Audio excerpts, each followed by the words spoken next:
Jesus' name wasn't Jesus. Hi, I'm Jeremy. I'm a deep skeptic, also a pastor. I know that probably comes as a little bit of a surprise, and in one sense it doesn't matter at all, but in another sense it matters a whole lot. Jesus' name was most likely an Aramaic name. It was pronounced Yeshu, or another way that I can't pronounce because there's this like weird stop thing that you do with your mouth that I, as an English speaker, have never figured out how to do. And that name is actually related to another name, a name that we translate as Joshua, but is Yehoshua. And it's kind of like my name Jeremy and the name Jeremiah. They're sort of related names. But Jesus' name was Yeshu, or Yeshu, which I can't do. So where do we get Jesus? Well, it has to do with something called transliteration, which is different than translation. Translation, which is a word that most people know and understand really well. It's like when you take a word from another language and you try to find a word with a similar meaning in your language. Like in the New Testament, there's a word called agape, which we translate as love. The transliteration is trying to take the letters or sounds of one language and use them to make somebody make the same word, like the same sounding word. Like agape, you would write in English Agape, right? Or something like that. And you would say that's agape. And so that's a transliteration so that you're saying in English what it sounds like in Greek. So the New Testament is written in Greek.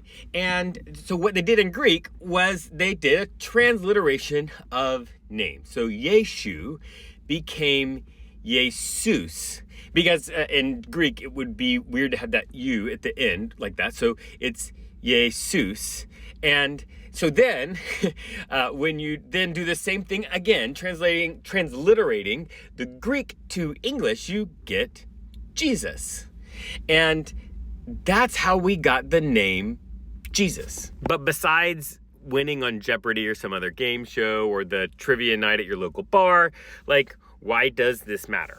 It's two reasons, really. The first one is that this one little example shows the complexity of reading something in English that was translated from an ancient language that was itself translated from an originally spoken other language, right? It means that when you read stuff in English in a text, it's often complicated and often conflicted. Like, you are reading something that isn't exactly what it was. And that's ignoring the fact that there was editorial decisions and all kinds of things like that. Just the translation itself means that you need to allow for fuzziness and need to understand that what you're reading is imprecise.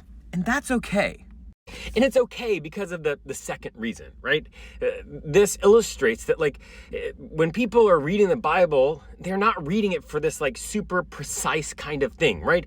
They're reading it to help them connect with God and hopefully become better versions of themselves, find a purpose greater than themselves, give some sort of spiritual connection that you get from a sacred text. And that often happens with other people. And so you don't need to say Yeshu because that doesn't make any sense. It's not an English word. It doesn't sound right. And everybody else just calls him Jesus. And that's okay because, again, your goal is not that level of precision. If it is, then there's graduate school in your future and a whole lot of it. But you don't have to have graduate school to really receive sort of spiritual connection from this sacred text. But because you haven't done that, you don't need to try to get that sort of level of detail and specificity and feel like you've got to fight about it, because that's not the point. That's not why you're reading it. Don't be afraid of reading the Bible, but don't get crazy and try to fight about it when you haven't had that kind of training. And that kind of training really isn't important for the kind of things you're looking to get from the text.